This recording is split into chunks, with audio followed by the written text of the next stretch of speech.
Ian Stewart, GMAT math expert, tutor and writer, and this video is part of a series of videos I'm doing featuring high-level questions that I've designed. This video is really not meant for everyone. It's meant for test takers who have already studied the topic and who are scoring at a Q40 level or above. So if that's not you, then just bookmark this page and come back when it is. My questions, they're not modeled after published official questions. Instead, they're much more like what you'll see on test day, questions testing the same familiar GMAT concepts, but in unusual or inventive ways. And the questions are quite challenging, so don't be concerned if you find some of them difficult. To get the most out of this video, you should try each question. I'll put each on the screen for 5 seconds, so press pause. But if you get stuck, don't spend more than about 90 seconds on any one problem.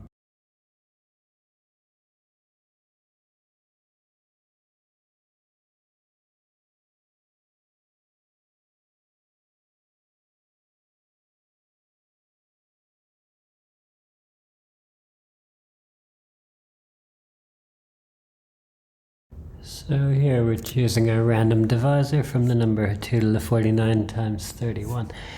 And you might know a method that lets you count how many divisors this number has. This is a prime factorization. If we add 1 to each exponent and multiply the numbers we get, we'll count all of this number's divisors, so we'd get 50 times 2 or 100 divisors in total.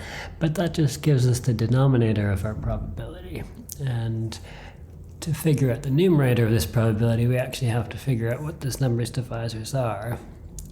And 50 of its divisors are just the powers of 2 from 2 to the 0 up to 2 to the 49. So 1, 2, 2 squared, and so on. And then we find the other 50 divisors by multiplying each of these numbers we just wrote down by 31. So 31, 2 times 31, 2 squared times 31, and so on. So those are all 100 of this number's divisors, and now we just need to count how many of these are greater than 100. It's much easier to count how many are less than 100 and then subtract from 100. And in the first list, the powers of 2, there are 1, 2, 2 squared, up to 2 to the 6, which is 64. 2 to the 7 is too big, it's 128. And in the second list, only 31 and 2 times 31, 62. Those are the only numbers less than 100. So 7 numbers in the first list, 2 in the second, 9 divisors in total are less than 100. The remaining 91 are greater than 100, and the probability we want is 91 over 100, 0.91. So here we see numbers in exponents. This is going to be a factoring problem.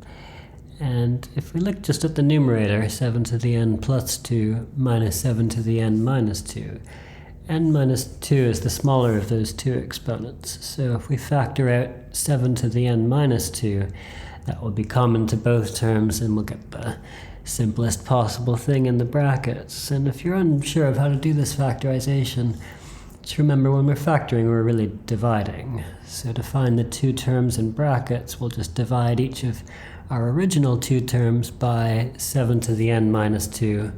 In other words, we'll subtract the exponent n minus 2 from the exponents we see now. So we'll subtract n and add 2. And so we get 7 to the n minus 2 times 7 to the 4 minus 1. And the factorization in the denominator is identical, 3 to the n minus 2 times 3 to the 4 minus 1. And now you might notice in our brackets we have two differences of squares. 7 to the 4 minus 1 is just 7 squared plus 1 times 7 squared minus 1. And similarly in the denominator we have 3 squared plus 1 times 3 squared minus 1. Now our numbers in brackets are small enough we can just calculate them. 50 times 48 in the numerator and 10 times 8 in the denominator. Cancelling down, we get 5 times 6 or 30. And we can also rewrite our 7 to the n minus 2 over 3 to the n minus 2 just as 7 over 3 in brackets to the n minus 2. So now we have 30 times 7 over 3 to the n minus 2 is equal to 70. Dividing both sides by 30. 7 over 3 to the n minus 2 equals 7 over 3 to the 1. And so the exponents, since our bases are bigger than 1, we know the exponents absolutely must be equal, and n minus 2 must be 1, so n must be equal to 3. So here set S contains all of the divisors of some positive integer. Let's call that integer n. We just want to know how many elements are in this set, in other words, how many divisors n has. Statement 1 tells us the range of the set, in other words, the largest value minus the smallest value. But the set contains the divisors of some integer, and the smallest divisor of any integer is 1, and the largest divisor of an integer n will just be n itself.